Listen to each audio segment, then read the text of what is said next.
Journal de l'abbé Munier, 1897, 7 janvier, dîner hier soir chez le Tsar Péladan, dont c'était la fête, puisque c'était la fête des rois.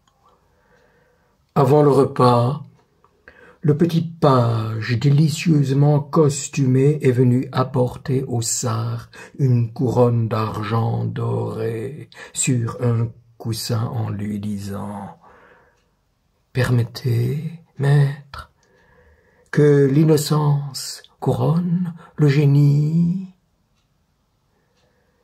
Le Tsar sourit fort aimablement et, à propos de tout, murmure des formules. Il admire beaucoup Chateaubriand, qui est, pour lui, le grand prosateur du siècle, et Fabre d'Olivier, qui explique l'histoire avec ses 3 facteurs: Dieu, le destin ou l'accumulation du passé et la liberté humaine. Saint-Yves est aussi un homme de génie. Curieuse réunion où je n'étais peut-être pas tout à fait à ma place. Huysmans sort de chez moi. Il a terminé ses reines du portail chartrien. Il en est content. Il a découvert des choses très curieuses dans De Secretis Mulierum d'Albert le Grand. Les urines des vierges ont un rôle particulier dans la médecine du Moyen-Âge. Le lys, dit un vieil auteur, a le pistil en forme de verge d'âne. Le lys est le lotus occidental. Il symbolise la fécondité. Voilà pourquoi les rois l'avaient choisi pour symboliser la perpétuité de la race. 12 janvier. J'ai reçu, il y a quelques jours, une lettre d'Eugénie Kranz, maîtresse de Verlaine, chez laquelle le poète est mort. Une extraordinaire abondance de fautes d'orthographe. Elle n'est pas intéressante, cette femme, m'a dit Monsieur de la Haye. 13 janvier. Georges Verlaine, le fils du poète, m'a été amené ce matin à la sacristie. Il me paraît gentil. 15 janvier. Dit ce matin la messe du bout de l'an de Verlaine. Beaucoup de monde. La chapelle de la Sainte Vierge. Monsieur Stéphane Mallarmé est venu me remercier après. Nous avons causé un instant. Nous avons dit que le poète était un vrai catholique. Il y a des infiltrations étrangères dans les autres poètes. Lamartine, Hugo, dit Mallarmé. Verlaine est l'enfant de cœur. Alors j'ai dit à Stéphane, l'Église doit mettre les poètes dans les stalles du cœur. À quoi il a répondu, ce sont des chanoines. 27 février. Je vais à l'Annonciature pour avoir à l'usage de Huysmans la permission de lire les ouvrages à l'index. Était chez Huysmans, qui m'a parlé de 36 000 sujets, de son roman, de l'école de Cologne, qui est léché et sans piété. Les vierges sont des dondons maflus, des cuirassières, etc. De Stolz, où l'on trouve une place aux dalles armoriées, de Hambourg, où abondent des prostituées non pas nues comme au Chabanais, mais bien et magnifiquement vêtues, avec un service sanitaire mieux fait qu'en France. De Gillot, rue des Petits Champs, dont la devanture offre des harençours qui brillent comme des cuirasses, et où Zola s'approvisionnait de poitrines d'oie fumées de Poméranie, etc., etc. Huysmans a été dernièrement avec 2 porcs, Uzan et Lorrain, au Folies Bergères. Il n'y avait pas été depuis longtemps. Oh, l'inutilité de tout ça, s'écriait-il, en voyant des femmes à poil qui ne sont même pas bien bâties. Et il se félicitait de sa chasteté. 25 avril. Huysmans a dîné hier soir chez moi avec des amis. Il n'aime pas Alphonse Daudet, qui est, dit-il, un modèle de perfidie. Sa littérature, c'est du bibelot japonais, du Sousard d'étagère. Sappho est mieux que le reste. Il a copié Dickens dans d'autres livres. 16 août. Hier, dîner chez Huysmans, où j'ai mangé d'exquises aubergines à la tomate, de Reims. Conversation, toujours fort limitée. Il aime la cathédrale de Reims, qu'il appelle une majesté délicate. On a causé de soleil, etc. Avant le repas, le romancier m'a montré l'épaisseur de son manuscrit de la cathédrale. Il s'est lassé, m'a-t-il dit. Ou bien, il s'est laissé déborder par l'érudition. Le livre ne sera pas lu. 30 août. Dîner, hier, chez Huysmans, qui a parlé longuement de Jean Lorrain, qui est sodomiste, sadique, démoniaque, qui prend plaisir l'avertir. Lorrain déclare que la femme sent mauvais. Il préfère son semblable, son sexe, non pas le jeune homme qui sent la poule, mais l'homme qui sent le pain chaud.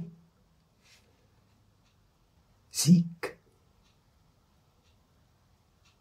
Sommes-nous assez revenus au paganisme? Ô Lucien,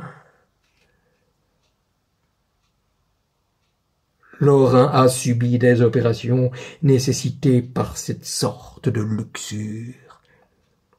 Il se porte très bien, malgré tout, et, dit Huysmans, ça lui donne du talent. Ce qu'il écrit est infâme et délicieux. Il dicte ça à sa mère, Sic. Huysmans plaide pour son talent et va quelquefois dîner avec lui. 4 septembre. Qu'il était délicieux de lire hier, presque au bord des étangs de Comelles, à Chantilly, les mémoires de Madame d'Épinay.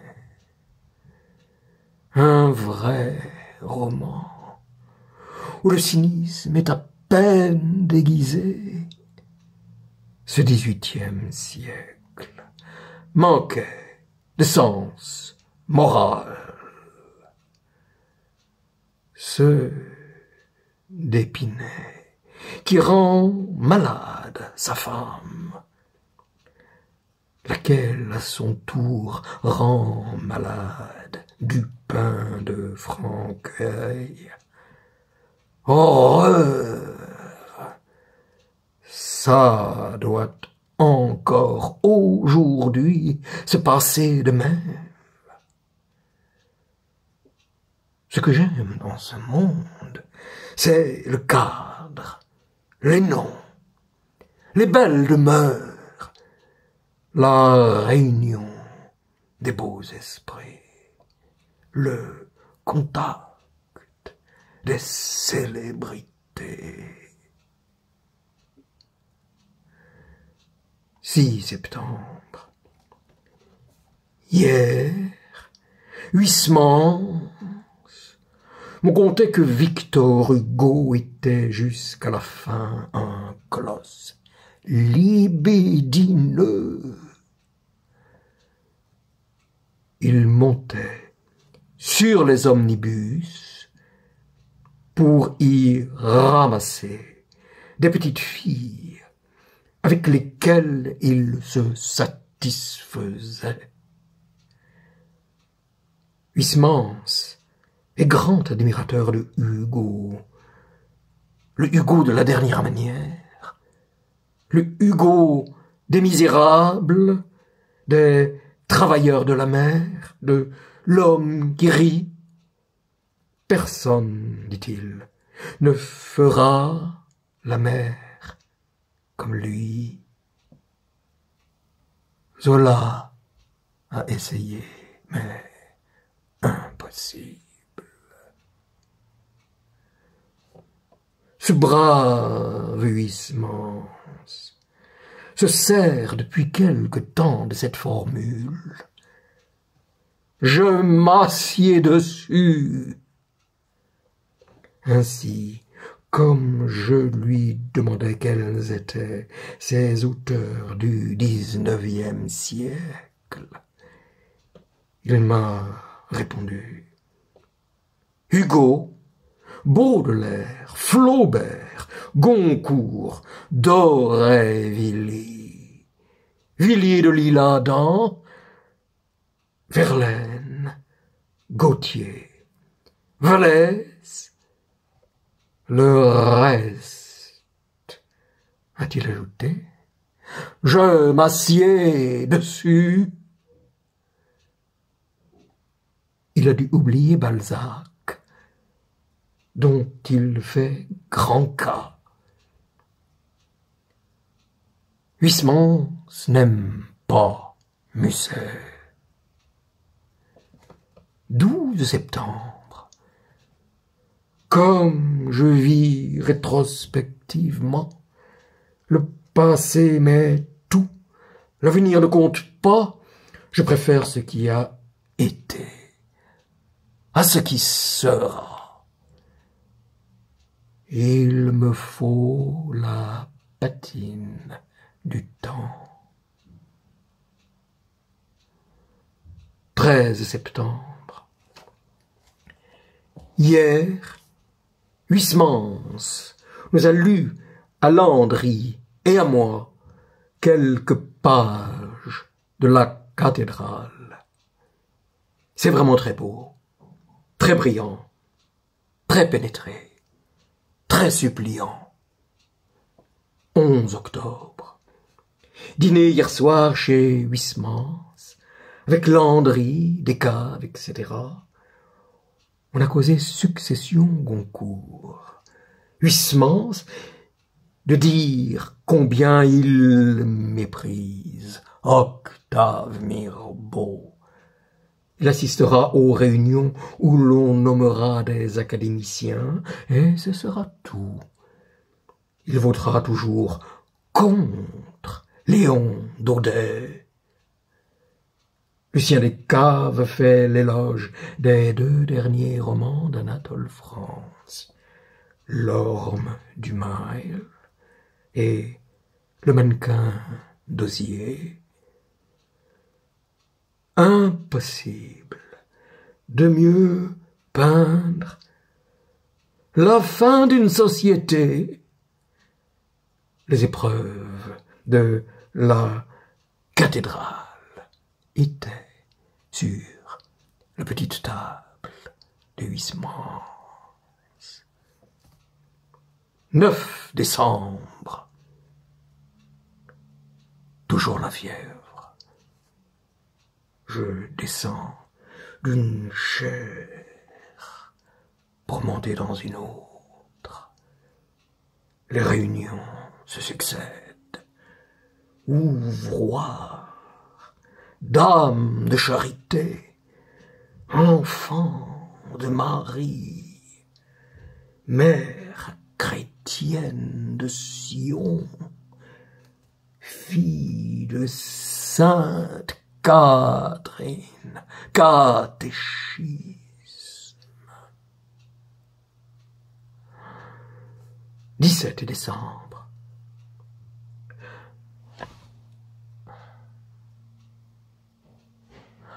Alphonse Daudet est mort subitement à 57 ans.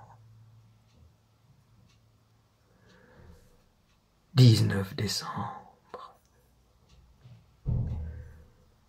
Ne laissons pas prévaloir une légende au risque de contrister les apologistes de l'avenir. Daudet était mort depuis 1 heure quand on est allé chercher le prêtre. Mon curé a procédé à la mise en bière. C'est tout. On a mis au mort un crucifix entre les mains.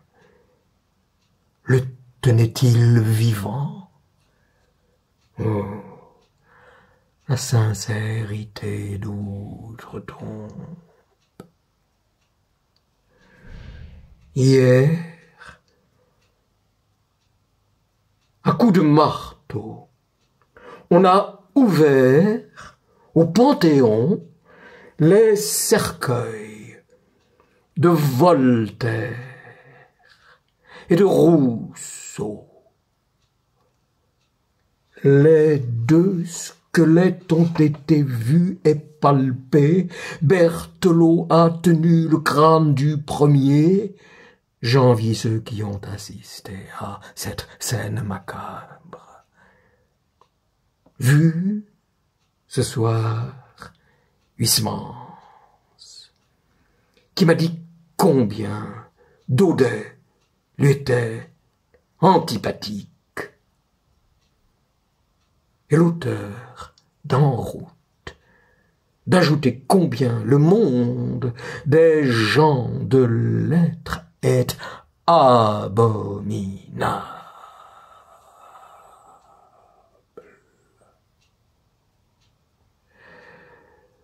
Des gens qui disaient du mal de Daudet le pleure maintenant.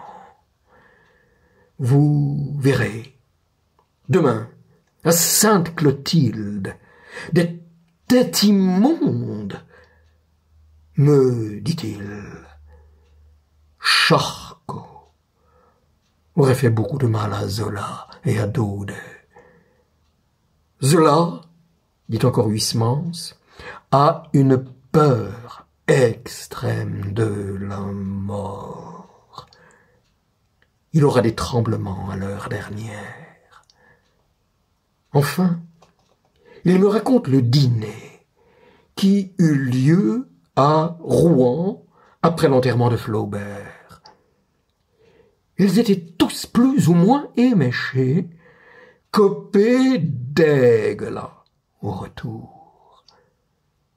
Daudet fut héroïque dans la souffrance, dit encore Huysmans, et cela pour des inutilités, pour recevoir et aller dans le monde. Vu Huysmans ce soir.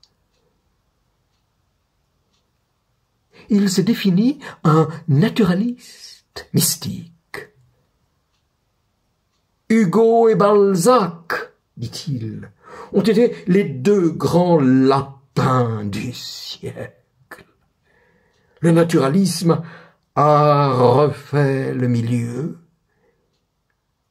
Hugo est naturaliste dans Les Misérables. Sa Notre-Dame de Paris manque de documents. Au fond, Huysmans applique dans La cathédrale le même procédé que dans Les Sœurs Vattars. L'observation, l'analyse, le document,